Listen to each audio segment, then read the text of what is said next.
All right, ladies and gentlemen, it's 2 o'clock and we are going to start this webinar. We have more people that are going to join us, but we only have a bit less than an hour to do this webinar conversation with Bruno. So we're going to get started. So first of all, welcome everyone to this webinar. I'm Fredrik Eriksson, and I'm one of the directors here at ECIPE, and I'm very pleased to welcome the guest for the conversation that we're going to have, Bruno Maçães. Before we get going, let me just say that Bruno and we are going to discuss for about half an hour or so, and then we're hoping that some others will join the discussion as well. I have already received a few questions from people. And if you want me to weave in a thought or a question that you have directly into the conversation that I have with Bruno, so please do so in the chat functions. Otherwise, you can, of course, also just raise your hand, and then you will be given an opportunity to ask your question yourself. All right, now, Bruno, welcome to this event. It's a pleasure to be here, Fredrik.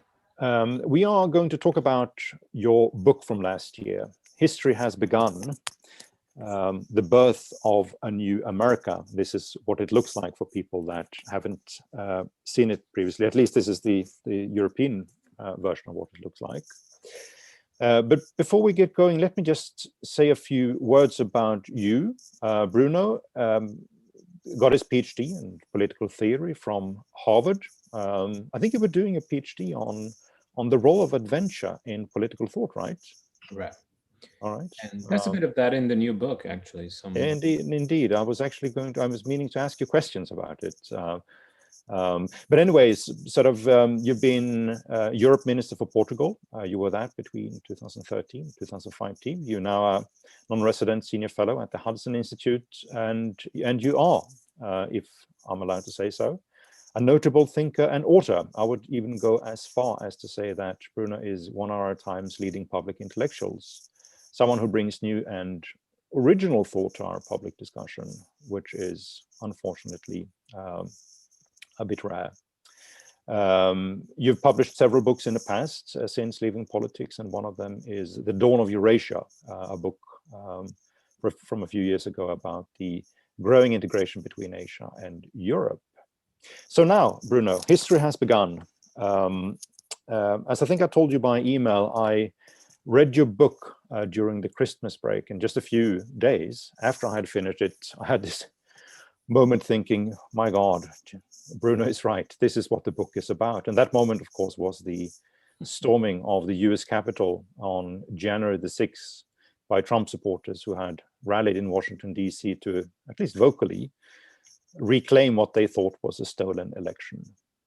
Now, correct me if you think I'm wrong, Bruno, but this event, I think, was a pretty stark example of what you are suggesting in your book, that America's political and public culture have changed remarkably in the direction of a sort of a post-truth type of culture, where the norm isn't the blatant lie, but the personalization of truth and the self-embodiment of reality, an America that has turned into something of a fantasy land.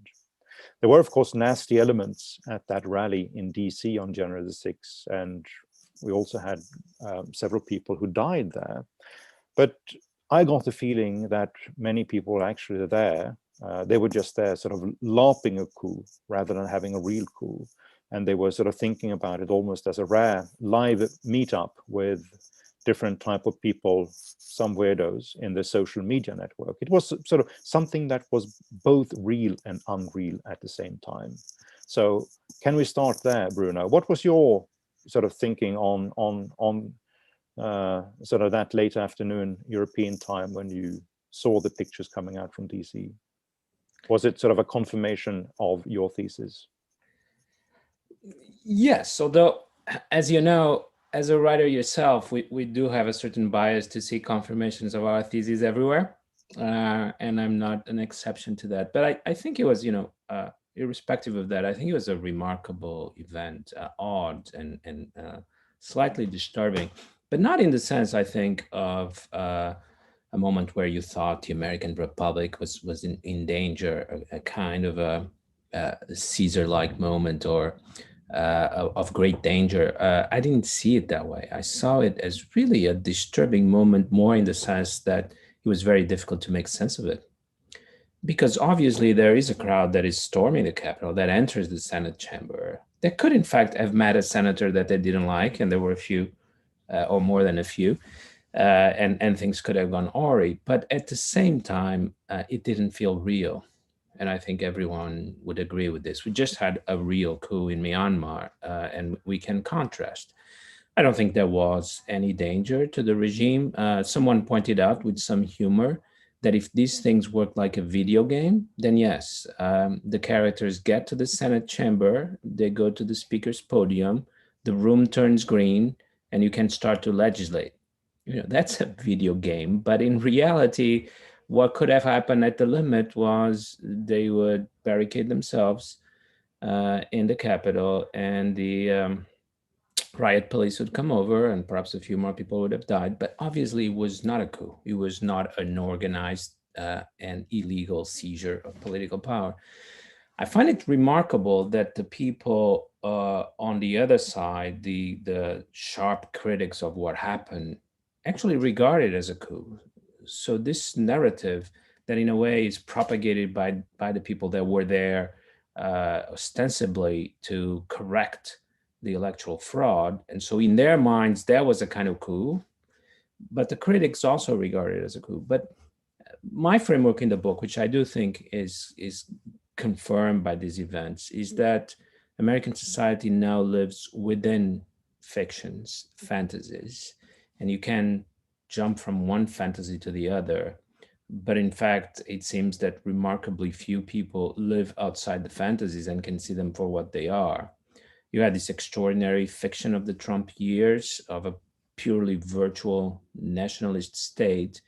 But on the other side, you had the Russia collusion, Manchurian candidate redux. And that was the book came from that, although it goes back to my experience of America as really the land of fictions, which is present everywhere in American literature. If this was a longer book, which it may become in a second edition, I think Moby Dick would be a good place to look at that. It's everywhere in American culture since the very beginning, I think.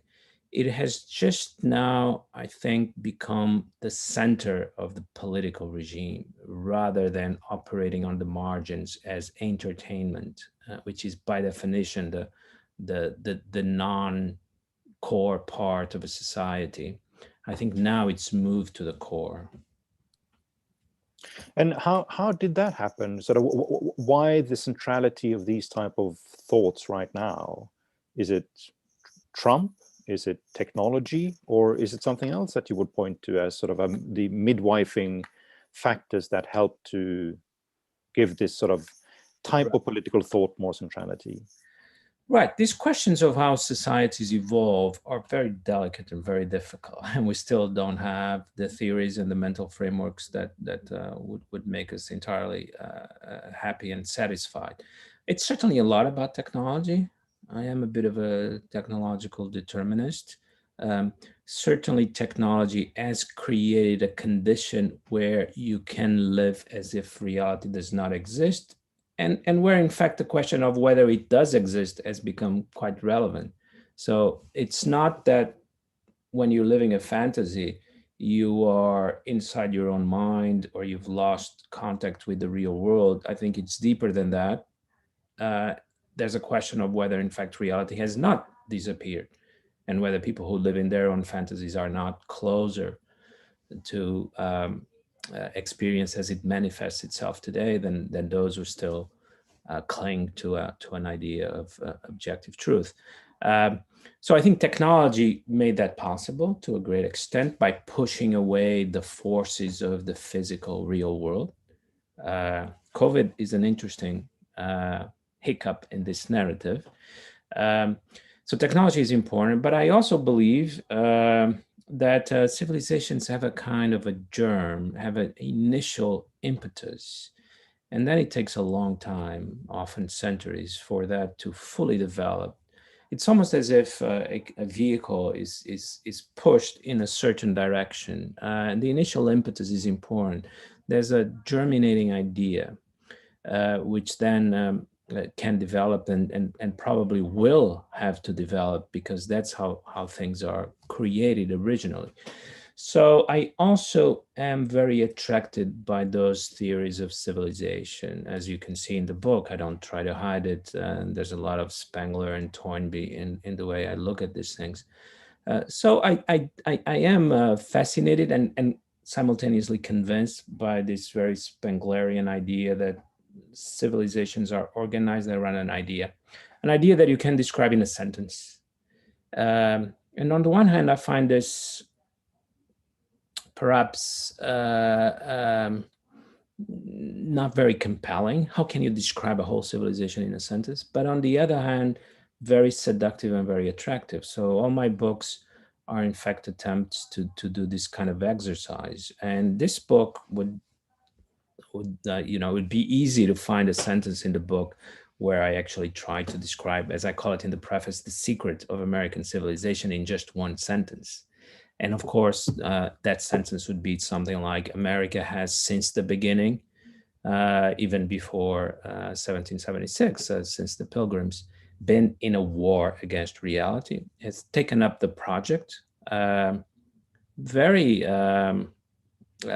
which is present in humanity as such, but has taken up the project more and more deeply than any other civilization, to eliminate reality from human life and therefore to live in fantasy life. This is what America is about. And I try to, let's see if this works as a premise, and let's see if it helps us understand America, even though, of course, there's a bit of an intellectual wager here.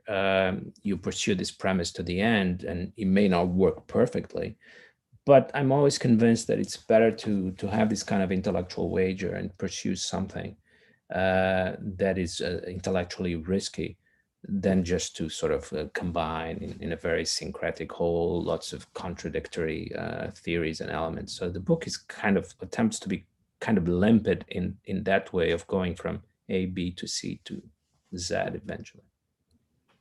Indeed, it is, and I think that's also what makes it so interesting. And of course, I appreciate everyone who works in that tradition of conjectures and refutations. I mean, it is, as you say, it is risky, but that's basically how we also advance our own analysis and our own thoughts. Before going into history, let me just stay on Trump for a bit and talk a little bit about him and perhaps his role here. So, I mean, I think my question is, it may sound a bit strange to some, but what was, or perhaps what is, would you say, sort of the political or even the philosophical essence of Donald J. Trump? I mean, some people would see him as sort of a simple autocrat, let alone a fascist. Others perhaps will say that, no, he's just a narcissistic fool who sought the presidency just because he was bored by doing other things. I think I heard someone saying something pretty witty, which is that, well, everything he says becomes logical if you just preface his rants by saying, and now, Donny from Queens, you're on the air. But is there perhaps something more significant to him that a lot of us may have neglected, something which sort of you think connect with the main narrative of your book? Yes, if try to define Trumpism, and also an interesting question, because obviously there's going to be a lot of debate about whether Trumpism is going to return and under what guise, and perhaps whether there'll be a successor of some kind in America or elsewhere, although I think more plausibly in America and perhaps already in 2024. I would define Trumpism not as a form of authoritarianism, but in a way, almost the opposite. I think Trump represents an extreme version of freedom, freedom unconstrained by anything and eventually even by reality itself. so that you were able to make up all kinds of stories.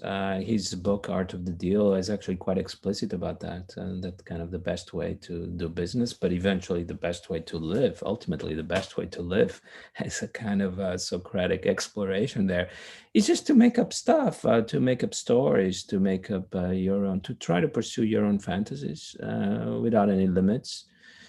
Without any aesthetic limits. You know, if you think this is what you like to do with your life, do it. Don't care about whether it's tacky or not. Without any limits about political correctness. But even more, you know, there's this debate whether political correctness is really good manners or not. And I'm on the side of those who think it has nothing to do with good manners. But for Trump, it doesn't even matter, because he wants to get rid of PC, but he also wants to get rid of good manners. You do what you feel like doing. And his supporters, I think, understand this. Every time I see a strong supporter on camera talking about Trump, it's this idea of extreme freedom. The people who walk into a convenience store don't want to wear a mask. They want to wear a mask because, you know, this is my life. This is the movie of my life. Everyone else rotates around me and adapts to what I do, as if you are in your dreams, where everything adapts to the wish fulfillment on your part, and the characters in a dream are there to, as Freud would say, help you pursue that wish fulfillment. And so living life like a dream is what Trumpism is about. He's not an authority figure. And people are actually very puzzled by this, because, you know, this is a form of authoritarianism, but how can authoritarianism be represented by a figure that is not an authority figure at all? Barack Obama, in this interview he gave to Jeffrey Goldberg in The Atlantic, is very puzzled by this. You know, he's like, I thought authoritarianism could arrive in America. I never thought it could arrive with a figure like Donald Trump, because he's not an authority figure. He's not someone who projects an image of toughness, of endurance, of authority, of manliness. All the opposite. He projects an image of caprice, of egocentrism, a kind of a juvenile way of looking at the world, juvenile in a bad way, but also in a good way that appeals to all of us in a way. And so Trump has that strong appeal. I don't think it's represented by Tom Cotton, or who really is more of an authority figure.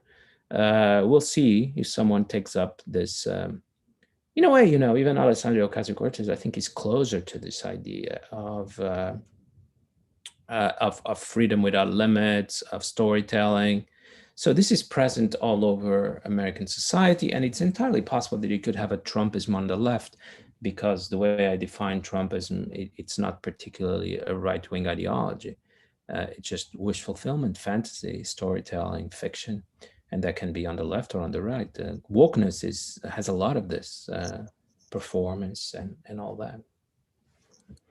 Yep, indeed. So let's turn to history, Bruno, and talk about the political tradition that you sort of forms a basis for your historical analysis of the development of America, and how now sort of this dreamland America is becoming more of a central feature of today. So if we think about sort of a typical European perspective on America, I think we would point to two main political traditions. One, of course, comes from the Constitution and the Founding Fathers, inspired by European political thought.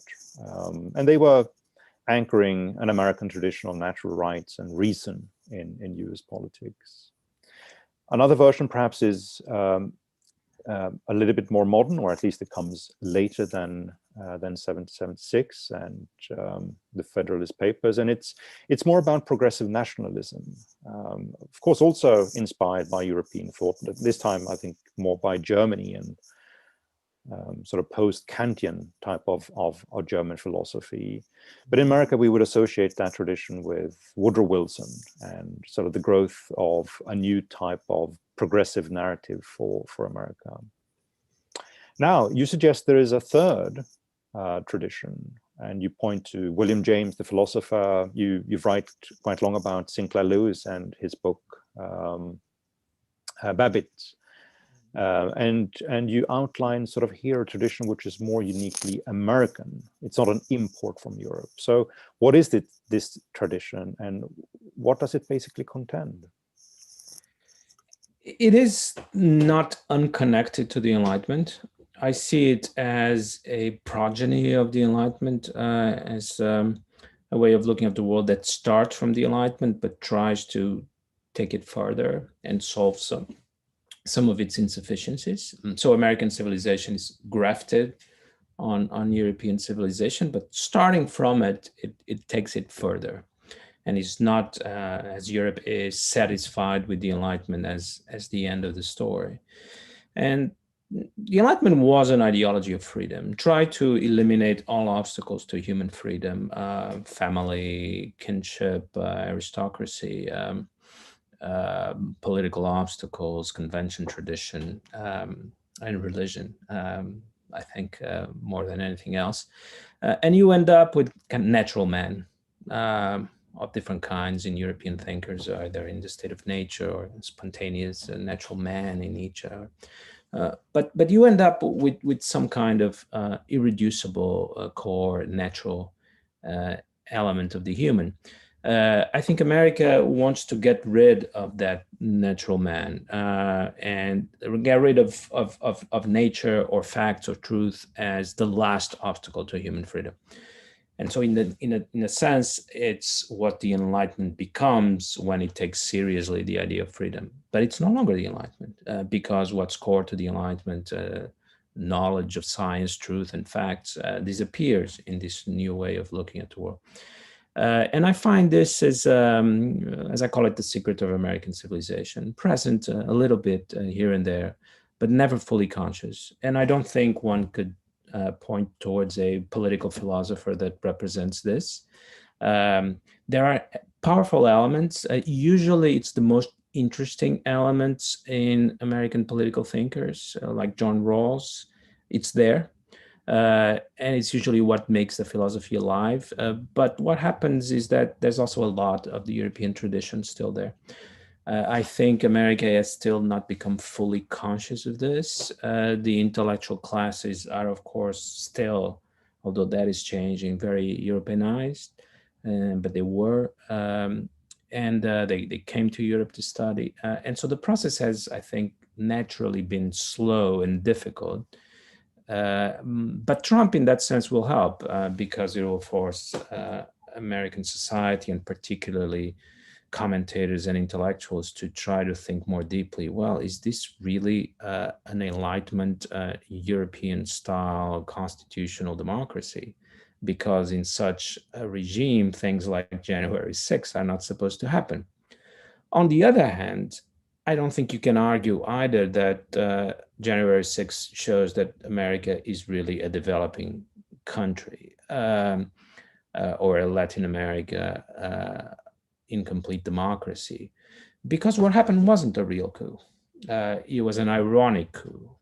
And so we still don't quite understand what kind of regime is this that looks like a kind of a fantasy dictatorship, but not a real dictatorship, and where coups look like fantasy coups, but not real coups. It's not Europe, but it's not Russia or Iran either. It's an ironic Russia or Iran of some kind, where even religion is different from religion in Europe, but also different from religion in Iran. So the book tries to figure out a way to explain America because it has become very difficult to explain it in the traditional framework that we have available. Would you say, I mean, can we point to a few other sort of streams of political development in America to and see sort of to what extent they connected with sort of this line of thought that you're talking about? I mean, when I was reading a book, I thought about 19th century America and sort of being in that period somewhere between the founding fathers, the Enlightenment projects, before we go into the 20th century with Woodrow Wilson, what happens later with FDR, and sort of the big progressive projects. And you had people like William Jennings Bryan, you had Theodore Roosevelt, you had sort of a populist party tradition, which is, you know, manifesting itself in different ways. It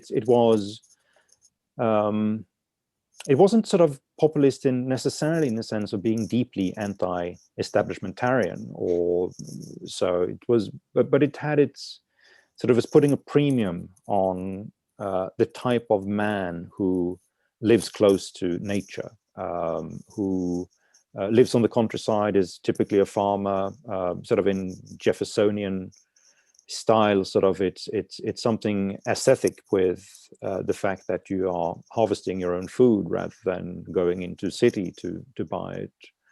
But you know, people, you know, figures like T.R. Roosevelt, of course, had all that sort of fantasyland image over him, with sometimes being sort of this cowboy who rides into different parts of America in order to broker some order and some peace, peddling fantasies about himself, of course, as well as about America. So is there sort of the 19th century populist tradition as it is evolving then, is that something akin to what you're talking about? Yes, I think there's this very powerful impetus to get away from things as they are, get away from reality. And this trope, this emotion really is present on many occasions and many places in American history and American society.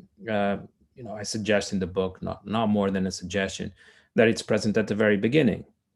That when the Pilgrims leave England, well, there was the option not to leave. One could have stayed and try to change English society, and actually, those who stayed ended up changing English society precisely in the direction that the Pilgrims wanted in many respects, at least level of religious freedom and economic equality. And that was the project of the Enlightenment.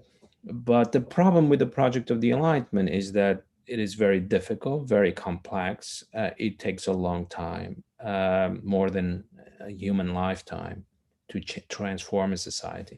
It's much easier, much more appealing to leave. And this is not get to leave reality behind, just to leave a particular society behind, but that it keeps being repeated in American history. The next interesting moment, and that links to your topic of progressivism.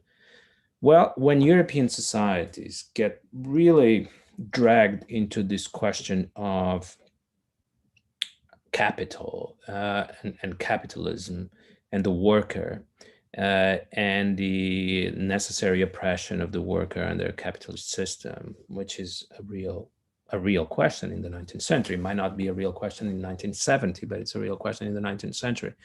The way it's solved is through a radical project of social and economic transformation. But in America, it was solved in a different way. The worker, particularly in New England and in industrialized areas in the East, was able to leave and go to the Wild West and receive a plot of land or start on some other path, or perhaps a gold digger. And this becomes very central to the American psyche, that the solution to social problems is to leave. The solution to social problems is to leave society. How many movies could one list here that have this topic, American movies? Doesn't mean that this is not present in European culture. Often, however, it's present precisely as an influence of American society that European creators don't quite understand, but they're attracted by it. Obvious area is all those French artists and philosophers after the war, from Sartre to Godard, who obviously under enormous influence of this idea of leaving. Many Godard movies of that time are about that as well. So it's present in Europe, but as a reflection of American society. So the solution is, on the one hand, you can leave and you don't have to engage in this very risky and difficult project of revolution that could go very badly. And in fact, in Europe, went very badly in all kinds of ways, from Nazi Germany to Soviet Russia to troubles of the different French republics and so on. America escaped this. Why did it escape this? Because by then it was actually choosing a different path, a different way to solve what was essentially the same problem. And so I think this is present in the populism of early 20th century America, people who, on the one hand, don't want to accept things as they are, but they're also not interested in spending their lives agitating, organizing, and changing society. They want it now. So the Trumpian instinct is actually already there in their culture. And then this is taken up in all kinds of ways, because at the same time that you have this strong populist movement, the third party, and so on, you also have Hollywood, which is on the same track and perfecting these images of what life could be. And creating this very powerful effect of the person. I think this is described in that great novel called The Moviegoer, whose author I momentarily forget. This experience of going to the movie theater, then the lights come on and you leave the movie theater and there's all these ideas of what life could be bubbling up in your mind. And it's almost like a powerful drug. Which then has its influence in American society. So I think this is the thread that is distinctive. There are many other threads in American history and American society, but this is really the thread that is distinctive. And when you try to explain something that is distinctive about American society, for example, in this case, why was there no socialism and no communism in America? It used to be a very interesting question for academics and social thinkers. I mean, every time there is a question of why is America so different from Europe, I'm pretty confident that in all those times you can explain it through this idea of fantasy. Yeah, indeed. We are receiving a comment here that the author of Moviegoer is Walker Percy. Yeah. Very good, huh? Very, very very attentive. Impressive audience. Indeed, indeed. So what about the 1960s and the 1970s, where you say that was a formative period for this line of thinking about escape, breaking free, etc. I mean, we have, and I saw you reference that book in your book as well. The book Fantasyland by Kurt Anderson, who is basically making that thesis that also tracks a development through American history, but something happens in the 1960s, sort of a combination of popular culture, psychology with the way that Freud and others get interpreted in the 1960s, and basically walks into political thought, and that changes things. I'm personally a little bit uncertain about sort of the 1960s and that political period as very formative. But there's certainly something which happens in the 1970s with, and I think perhaps the one who has written most fun about it is Tom Wolfe. Yeah, he had an essay which I think was called "The Me Decade and the Third Great Awakening." Talking about this me culture that grows in America. And what he's basically saying is that there is a new religious creed in this sort of counter revolution that starts then. But perhaps what's more important with it is that it's modernized and individualized the way that Americans understood God and Jesus. So religion, Bruno, what role does religion play? Not in sort of the Puritans and what happened sort of in 17th, 18th century, but in more modern times. What role does religion play for this new America that you see emerging? Big fundamental role. You know, I would even be interested in exploring whether it is not religion that explains these differences. Because as Tocqueville already pointed out, what was very distinctive about America was how religion seemed to thrive and survive. And that was very odd for Tocqueville, but I think for us, because there was an obvious incompatibility between the Enlightenment and religion. One had to win and the other had to lose. And in Europe, the Enlightenment won and religion lost. It's very obvious to me, but perhaps not to everyone, that religion lost in Europe, that what we have, it helps here a little bit to come still from what was, when I was born, a very conservative and traditional country. And religion meant something different from what it means in contemporary Europe. So religion had to change to adapt to the point of no longer being recognizable. It lost this battle. And in America, it didn't seem even to be a battle. The two things seem to be compatible: freedom or democracy or the Enlightenment and religion. And Tocqueville was very intrigued by this. I don't not particularly impressed by his answer to this question. And my answer is, well, religion also changed in America so that it would be compatible with a modern democracy, but in a different direction.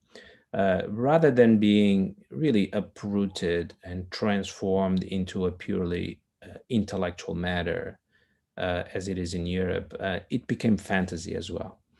But that allows religion in America to have a certain intensity that it doesn't have in Europe. Because after all, fantasy and even role-playing can become the real thing. Then you can forget that it is fantasy, which is both an opportunity and a risk if you forget that it is fantasy. But it is very possible in American society to experience religion as religion would be experienced in a theocracy like Iran. Many people in many parts of America experience religion in a similar way. No, it is not a theocracy. Again, just like the coup is not a real coup, this theocracy is not a real theocracy, but in those living it, it is experienced as much more intense and deeper than it is in Europe. And in this sense, I think American society ends up developing a very ingenious solution.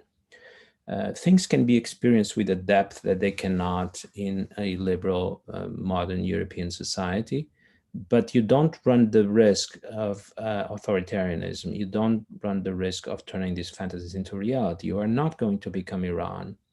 But at the same time, you are not Sweden, where religion, be curious how you would describe it yourself, but either entirely disappears or becomes a form of just a personal belief of some kind in which no one is really interested outside yourself and about which you don't talk and so on. So not religion as it is supposed to be.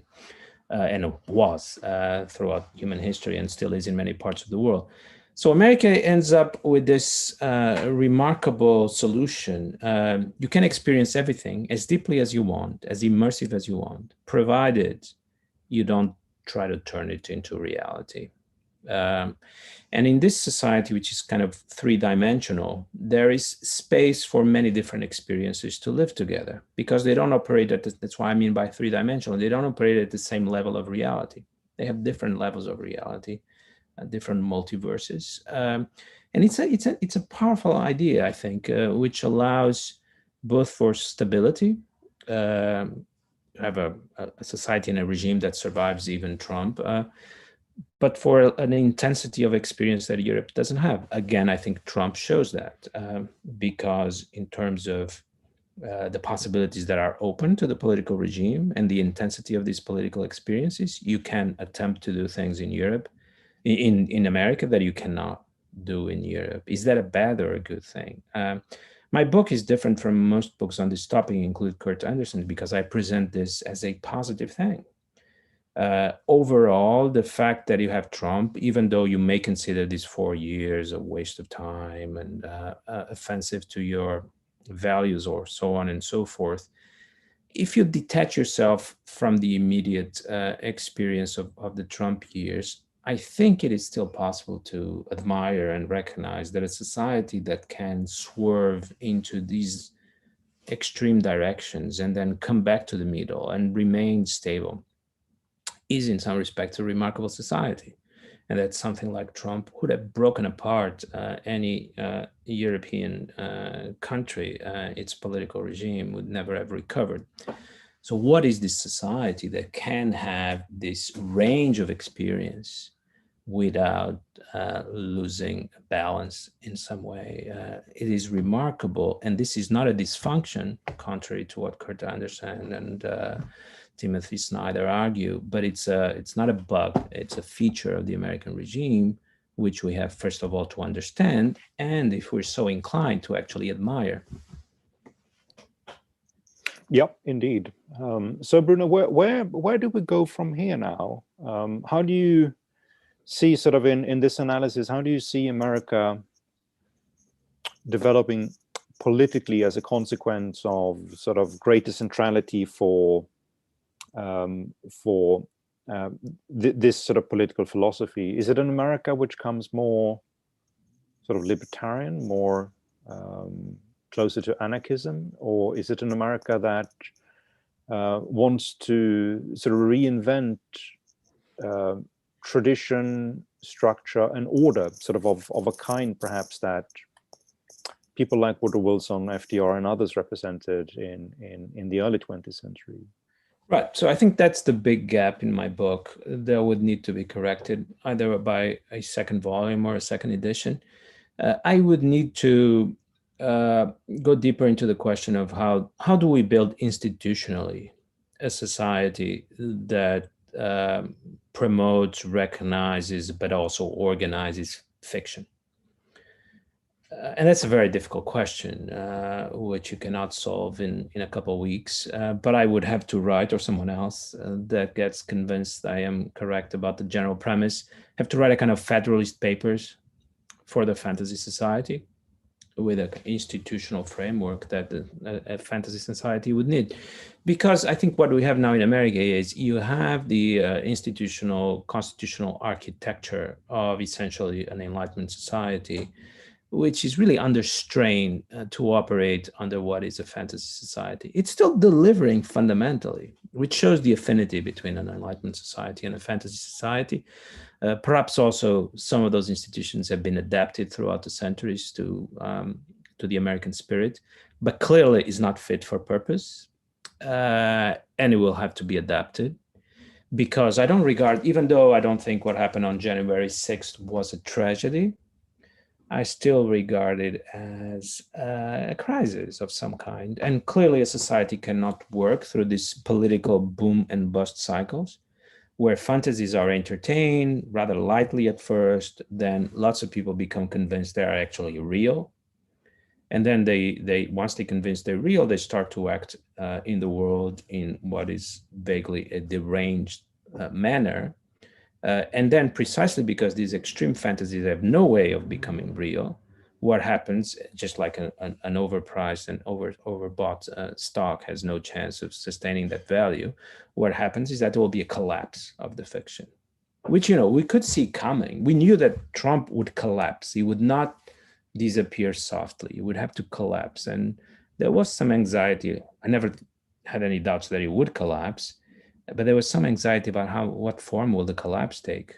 He could have left the country in exile, or the collapse took the form of January 6th, and it was still a crisis, and still not a way to work to operate a functional society. Because then, in 5 years from now, you can have a different fiction grow and collapse and go from one fiction to another like a completely out of balance stock market. So we do need some way to keep these fictions in check, not to bring people to reality, but to bring people to fiction, not to allow them to cross the line where they get convinced that actually there is this cabal of child molesters who stole the election, and the patriots will go to Washington and correct the historical injustice. So one has... I do think there was some awareness among many of these people that this was a fiction, which they were enjoying and playing along. If there wasn't some awareness, you would have had millions on the street. And the whole thing, once it collapsed on January 6th, it kind of went away. But still, many took it seriously. And there has to be a better way. Probably by having a kind of balance of fictions.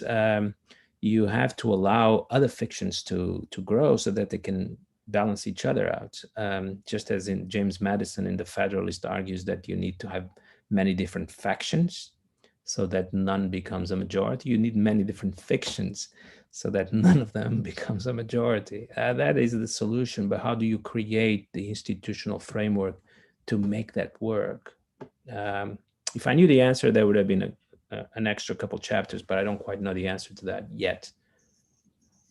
All right, we're looking forward to the next version of the book, Bruno. So let me just say that feel free, anyone, to raise your hand if you want to come in and join the discussion. In the meanwhile, I'd like to ask you a question, Bruno, which is about Europe. What do you think about sort of the likelihood that now, when America is breaking free from its own European tradition, that Europe actually wants to join America into a new type of fictitious political development? I mean, after all, I mean, most parts of Europe are basically post-religious now, in the sense that we don't have organized fiction, as someone called it once. There is a lot of sort of new type of developments with personal spirituality, with personal faiths, strong belief in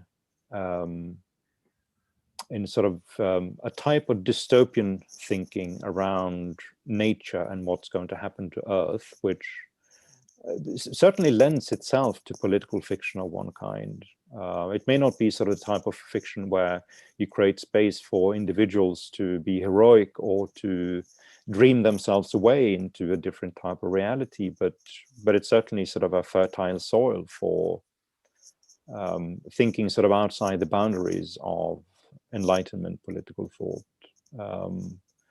I'd say my reading of European politics is that sort of the fictitious elements of nationalism is stronger here still than it is in America, and it's growing faster here than it does in America.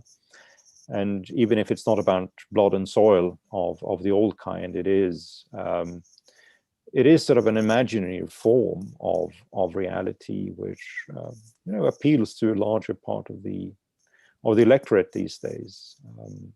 So what do you say? I mean, is this sort of is America breaking with the European tradition? But do you think, is there a potential Atlantic spiritual, political, fictitious future here where they are both going in the same direction? No, I think they are drifting apart. Now, I say in the preface that I still think there's something like a transatlantic affinity, but it's a dynamic one. It's not that Europe and America are the same. It's that in a way they are part of the same story, and that what is distinctive about America still comes out of the European story. We talked a lot about that today already. So it's a dynamic relationship, but it's a close relationship, just not a relationship of similarity, of equality. Because I think, it'd be interesting to discuss this more. I was listening attentively to your descriptions, but when I look to Europe right now, I see almost the opposite of what we've been describing about America. There is a fixation of truth. Our conclusion from Nazism and fascism and Sovietism is that we need facts. That we need facts in order to reduce the role of force in politics. What is distinctive about Europe over the last few decades? There are many things that are old, and there are relics of all kinds of things. But the new developments have above all to do with the European Union, and the European Union is the opposite of fantasy politics. It's the attempt to have an algorithmic, fact-based, evidence-based procedure without human interference in many cases. And we saw that with the vaccines. No one wants to take any kind of decision. The algorithm runs by itself. And it's all about facts, rules, rule following, and so on, a computer program. So not at all the same. Your countrywoman, Greta, her cry of heart, cri de coeur, is also listen to the science, listen to the scientists. So I see European culture today as being very representative of a hyper theory of truth, very naive in some respects, and very contrary to the European philosophical tradition that had demonstrated that this doesn't work. And in a way, it is a fiction, but a fiction that people are not aware of. But it is a theory of truth, Europe today. And that, I think, explains why it's so difficult for Europeans to understand what's happening in America, because what they find there is the opposite. And there's a certain fascination, but it's the kind of fascination that you have watching something that is so foreign, so exotic, and that you would never want for yourself. It's a kind of a holiday where you go to a strange part of the world, but you never dream of staying there. And that's different because we're the same age. And I think when we were 18 or 20, there really was a powerful American influence in Europe. People on the right were fascinated by Reagan and how to bring those free market ideas to Europe. People on the left were fascinated by Clinton and how to build a socialism that actually works, and so on and so forth. So, a young political person in Europe back then, in the 90s in particular, was actively interested in seeing how to bring some of those ideas to Europe. I mean, would anyone in Europe today be interested in looking at what's happening in America and see how you can bring those ideas? Because, from Trump to the woke left, it just sounds so unintelligible. It's true that in Britain, some of these ideas have some currency, but in continental Europe, I don't think wokeness has any currency. Trump has very little currency, even among the far right. When I say this in podcasts, people actually sometimes bring up the Sweden Democrats, but I don't think it's really, there's a really great affinity in the end. Obviously, if you have an American president that is different from the traditional kind, you're interested in it, but people are not actively trying to imitate America anymore. There is an awareness that the two countries are very different. There is, on the European side, an inability and actually lack of interest in trying to understand what is happening there, from guns to religion to Trump to wokeness. This all seems too exotic. So I think American life, culture, and politics now for Europeans is becoming something similar to Japanese tea ceremony, or to Indian spirituality. You have an interest in something that is exotic and foreign, in a different world, and you just look in awe and fascination at all these things. But this is not what America used to represent. America used to represent the future that we would want for ourselves. And I think that's no longer the case. So clearly something has changed, which will have some political implications. Macron, for example, I think when he talks about strategic autonomy, he actually starts from a philosophical premise that Europe and America are about different things now. He's quite explicit about this, and I think he's roughly right, which I don't think has geopolitical implications as such, because if you have a rising China or an aggressive revisionist Russia, that's the immediate problem Europe and America have to solve. They don't have to agree on the meaning of life. But I think they don't agree on the meaning of life anymore. Finally, Bruno, I mean, let's talk a little bit more about the geopolitics, or to start in a different, from a different point of view. So, I mean, America has always been a magnet for different people around the world who, people who they woke up and thought that, what, I actually want to be an American. So in that new America that you see growing now, what parts of the world are going to get attracted to America? Because, I mean, the type of truth wars or the type of self-reality wars, I mean, you can see them playing out in different parts of the world as well. I mean, we can talk about China and what actually happens in China in terms of truth and fiction there. There are other parts of the world where you're going to have sort of a milder versions of the same thing. But I would imagine sort of that in this new America, there will still be people around the world who wake up and think they want to be American, because that new fiction in itself is attractive to some, right? Right. Obviously, there is something in contemporary America that connects very profoundly to the human soul or the human psyche. There's a very strong appeal. I don't say this in the book, but I've thought about it since it came out. In a way, America is realizing humanity's oldest and deepest dream, to leave reality behind. That's what human beings are destined for. as opposed to animals and other creatures. So America, in that sense, is a human project.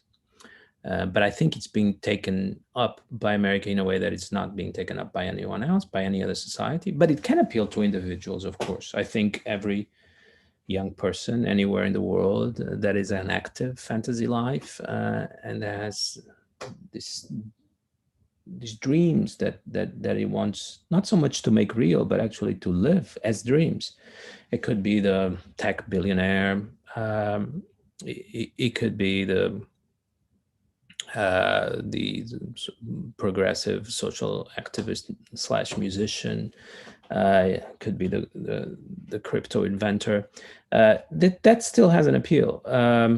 I think it operates at the level of society as such, but many individuals are obviously attracted by it.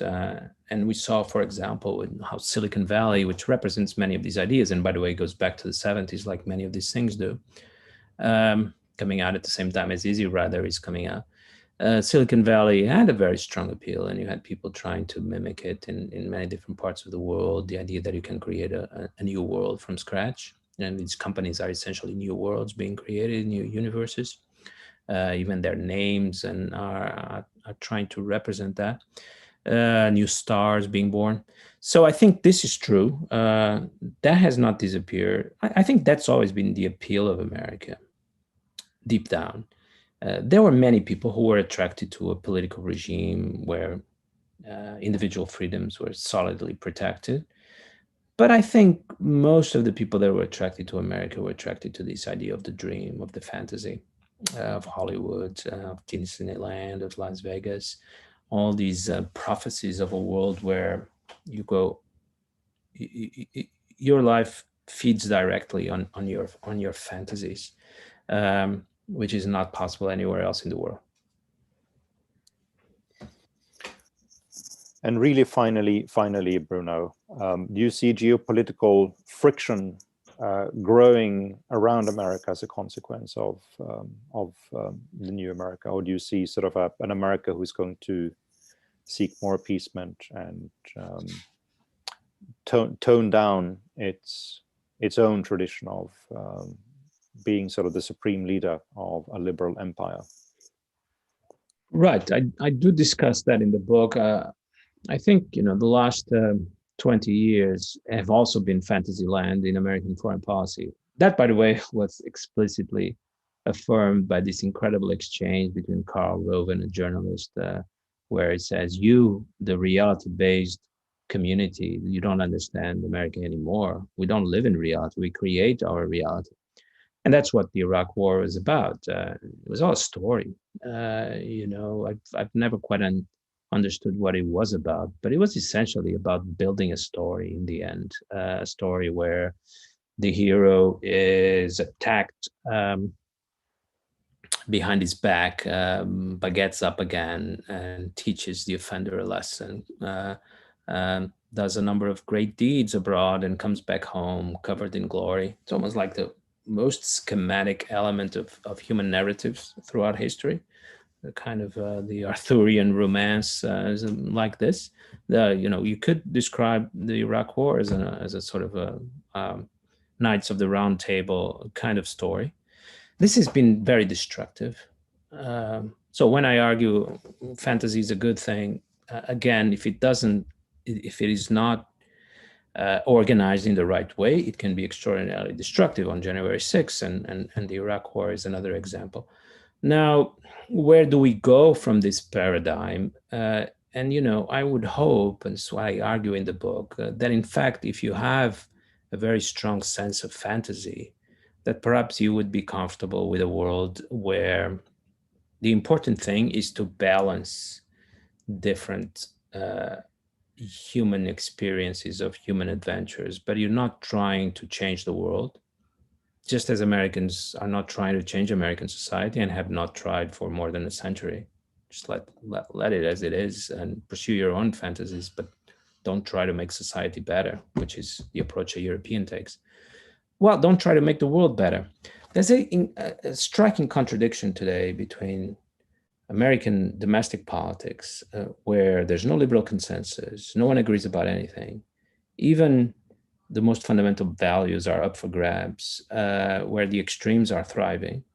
And then an American foreign policy where there's a very clear-cut centrist consensus about values. So when you get someone like Mike Pompeo, he seems completely schizophrenic, because he goes around the world saying that you shouldn't arrest this journalist because journalists and free press are essential, sacred in a free society. And then he goes back home and says, journalists are a depraved kind, and they need to disappear if you want to make America great again. This incredible contradiction of American society that is comfortable with all kinds of ideas and has no way to determine what are the best. So half the country thinks that Trump is great and other half thinks he's a fascist. This kind of society then goes out into the world and says, here are the 13 principles of political truth. I mean, it's incredible how you can have this contradiction. Now, the contradiction can be solved in two ways. Either American society becomes like this image that is projected onto the world. You have the 13 principles of political freedom applied very consensually. There's no chance this is going to happen.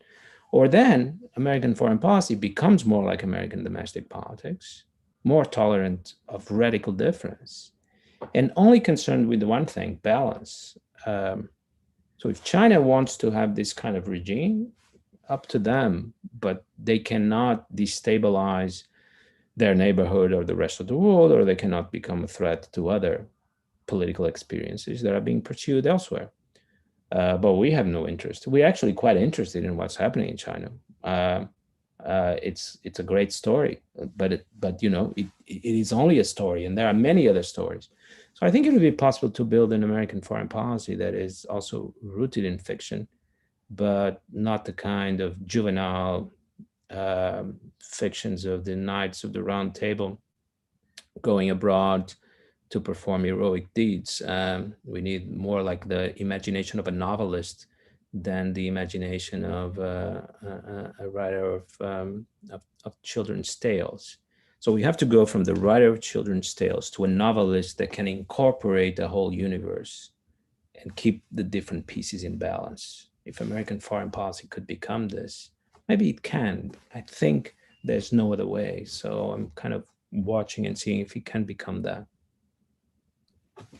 All right, Bruno. Thank you so much. This has been Bruno Maçães talking about his book, History Has Begun, The Birth of New America. It was a great pleasure, Bruno. Thank you so much for taking your time. As always, Frederick, until next time, and keep safe and see you soon, I hope.